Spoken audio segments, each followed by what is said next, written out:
বিশ্ব স্বাস্থ্য সংস্থা সতর্ক করার পরও গত 2 বছরে দেশে টিকার বিশেষ ক্যাম্পেইন হয়নি।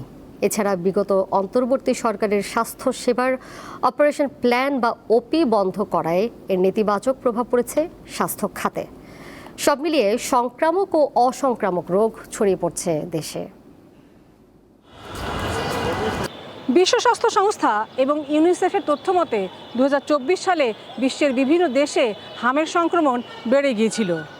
এশিয়া মহাদেশের মধ্যে ভারত, পাকিস্তান, আফগানিস্তান, ইন্দোনেশিয়া, ফিলিপাইন অন্যতম। আফ্রিকা মহাদেশে নাইজেরিয়া, ইথিওপিয়া, ব্রাজিল। ইউরোপের যুক্তরাজ্য, অস্ট্রিয়া সহ আরও বেশ কিছু দেশে হামের প্রকোপ বেড়ে গিয়েছিল। বাংলাদেশকেও সতর্ক করেছিল বিশ্ব স্বাস্থ্য সংস্থা, কিন্তু তা আমলে না নেওয়ায় এবছর হামের এই প্রকোপ।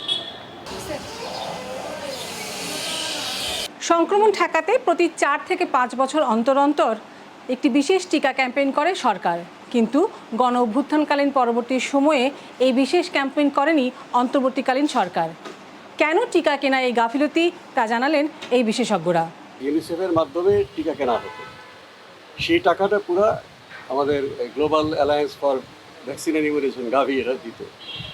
তো যেহেতু আমরা ওপি উইথড্র হয়েছে এবং আমাদের বৈদেশিক সাহায্য পরিমাণ কমে আসছে, তো তারা বললো আংশিক টাকা বাংলাদেশ সরকারকে দিতে হবে। ফিনান্স মিনিস্ট্রি বললো বাংলাদেশ সরকারের টাকা মানে রেভিনিউর টাকা, সেই রেভিনিউর টাকার অডিট এবং হিসাবটা আলাদাভাবে হবে, সেটা না মেনে চললে আমরা এই টাকা বরাদ্দ দেবো না। তখন অন্তর্বর্তী সরকার বললো যে আমরা তো এর মধ্যে যদি জোর করে মানে নির্বাহী আদেশে টাকাটা দেওয়া হয় তাহলে ভবিষ্যতে এটা দুর্নীতি হিসাবে চিহ্নিত হবে।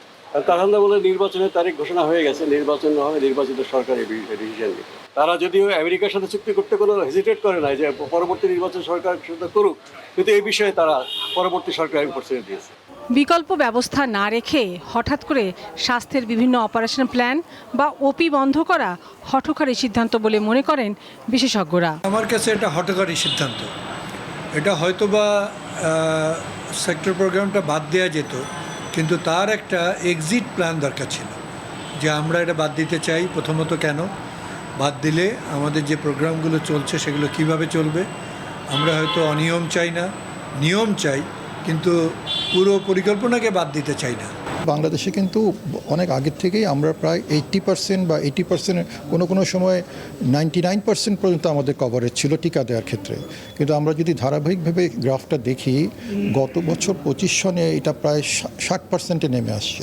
তার মানে 40% লোকেই আমাদের ইপিআইয়ের যে প্রোগ্রাম সেটা কভারেজ পায়নি। সরকার এই অবস্থা সামলাতে জরুরি টিকাদান কর্মসূচি চালাচ্ছে।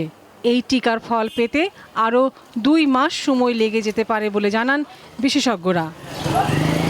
লাবণী গুহ, দীপ্ত সংবাদ, ঢাকা।